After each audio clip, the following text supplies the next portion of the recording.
One line ஒரு story மட்டும் சொல்றேன். அதுக்கப்புறம் இந்த படத்தை நீங்க தியேட்டர்ல போய் பார்க்கணுமா? பார்க்க வேண்டாம்னு சொல்லி நீங்களே முடிவு பண்ணலாம். இந்த படத்தை நீங்க வலுக்கட்டாயமா தியேட்டர்ல பார்க்கணும்னு உள்ள வீடியோவை நம்ம சொல்லப் போறது இல்ல. இந்த படம் நிச்சயமாக நீங்க பார்க்காவிட்டாலும், பார்க்காட்டாலும் இந்த படம் நிச்சயமாக ஒரு வசூலை கொடுக்கும்னு அது எந்தவித நம்பிக்கை நமக்கு இருக்கிறது.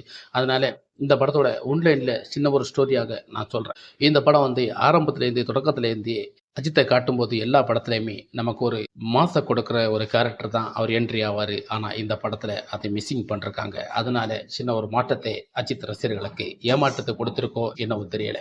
ஒரு கதைக்களம் ஒண்ணு இருக்கு. அந்த கதைக்கு ஒன்றிப்புறமான சில விஷயங்களை பண்ணணும். அப்பேற்பட்ட சில படங்களை கொடுக்கணும்னு தான் அஜித் நினைக்கிறாரு. அதுக்காக பெரிய நடிகரா இருக்கேன். எனக்கு மாசு தான் கொடுக்கணும்.